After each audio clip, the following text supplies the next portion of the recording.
Hello મિત્રો, આજે આપણે પ્રાણીઓમાં પોષણ વિશે સમજીશું. આગળના વિડીયોમાં આપણે વનસ્પતિમાં પોષણ વિશે માહિતી મેળવી. હવે પ્રાણીઓમાં પોષણ. તો પ્રાણીઓમાં પોષણમાં સૌ પ્રથમ પાચન તંત્ર. તો પાચન તંત્રનું કાર્ય શું છે? તો ખોરાકનું પાચન કરીને તેમાંથી પોષક દ્રવ્યો મેળવવા અને ખોરાકના જટિલ ઘટકોનું સરળ ઘટકોમાં વિઘટન કરવું. હવે પાચન તંત્રના મુખ્ય અંગ કયા કયા છે? તો સૌથી પહેલાં મુખ ગુહા, એના પછી અન્નનળી પછી જઠર, જઠરમાં અંશત પાચન થાય છે. જઠર પછી નાનું આંતરડું, નાના આંતરડામાં સંપૂર્ણ પાચન થાય છે. નાના આંતરડા પછી મોટું આંતરડું, મોટું આંતરડા પછી મળમાર્ગ અને છેલ્લે મળદ્વાર. આ આપણા પાચન તંત્રના મુખ્ય અંગો છે. હવે આપણે બધા પાચન અંગને વારા પરથી જોઈશું. સૌથી પહેલાં મુખ એ પાચન તંત્રની શરૂઆતનું અંગ છે. મુખમાં દાંત આવેલા છે અને દાંત કેટલા છે? તો 32 છે. દાંત 32 દાંતમાંથી 20 દાંત કેવા છે? દૂધિયા દાંત છે. કેલ્શિયમ કાર્બોનેટ અને ફોસ્ફરસના બનેલા છે. દાંત શેના બનેલા છે? તો કેલ્શિયમ કાર્બોનેટ અને ફોસ્ફરસના. બહારનો ભાગ કેલ્શિયમ ફોસ્ફેટ એટલે કે ઇનેમલનું બનેલું છે. શાનું બનેલું છે? ઇનેમલનું બનેલું છે. અને કેલ્શિયમ ફોસ્ફેટનું અણુસૂત્ર છે Ca3PO4 અને દાંતનું કાર્ય શું છે? તો ખોરાકને નાના નાના ભાગમાં રૂપાંતરિત કરે. દાંત શું કાર્ય કરે? તો જે આપણે ખોરાક ખાઈએ એમને નાના નાના ભાગમાં રૂપાંતરિત કરે. હવે આપણે દાંતના પ્રકાર વિશે સમજીશું. તો દાંતના મુખ્ય 4 પ્રકાર છે: છેદક દાંત, રાક્ષી દાંત, અગ્રદાંત, મોટી દાંત. તો છેદક દાંત, જેનું કાર્ય શું છે? કાપવાનું અથવા બટકું ભરવાનું.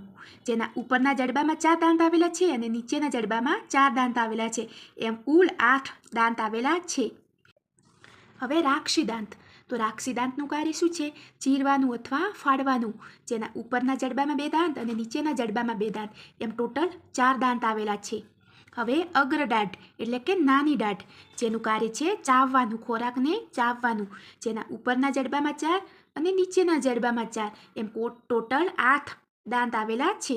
હવે મોટી દાંત, જેનું કાર્ય છે ભરડવાનું.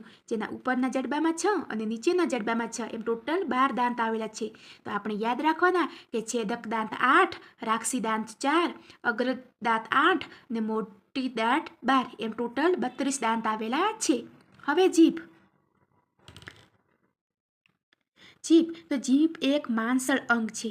તો જીભના આગળના ભાગમાં મીઠો, બંને સાઈડમાં ખાટું તથા પાછળના ભાગમાં ખારો, તુરું અને કડવો સ્વાદ હોય છે. જીભમાં તીખાશનો સ્વાદ હોતો નથી. જીભમાં કયો સ્વાદ હોતો નથી? તો તીખાશનો. હવે લાળ ગ્રંથિ. મુખ ગુહામાં 3 જોડ લાળ ગ્રંથિ આવેલી છે: અધોજીવા, અધોહનુ અને ઉપકર્ણ. લાળ ગ્રંથિ લાળ રસનો સ્ત્રાવ કરે છે. શેનો સ્ત્રાવ કરે છે? લાળ રસનો. લાળ રસની pH 6.5 થી 7.5 છે. કેટલી છે pH? 6.5 થી 7.5.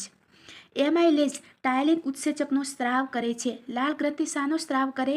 એમાઇલેઝનો સ્ત્રાવ કરે છે. ખોરાકમાં રહેલા સ્ટાર્ચનું પાચન કરી શેમાં ફેરવે? માલ્ટોઝમાં ફેરવે છે. અને સ્ટાર્ચનું પાચન મુખમાંથી થાય છે. પરીક્ષામાં પૂછાય તમને કે સ્ટાર્ચનું પાચન શેમાંથી થાય? તો મુખમાંથી થાય.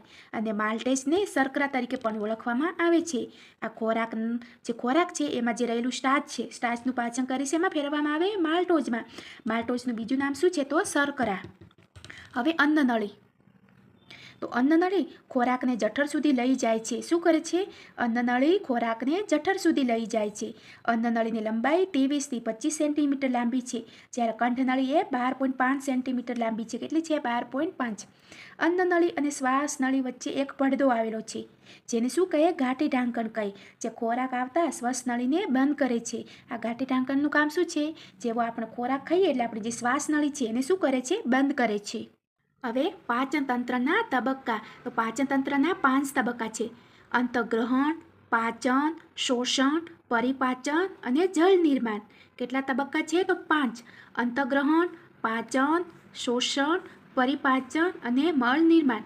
તો તમારે 5 તબક્કા યાદ રાખવાના, જે પરીક્ષામાં મોસ્ટ IMP છે. હવે આગળ આપણે બાકીના અંગો વિશે ચર્ચા આવતા લેક્ચરમાં કરીશું.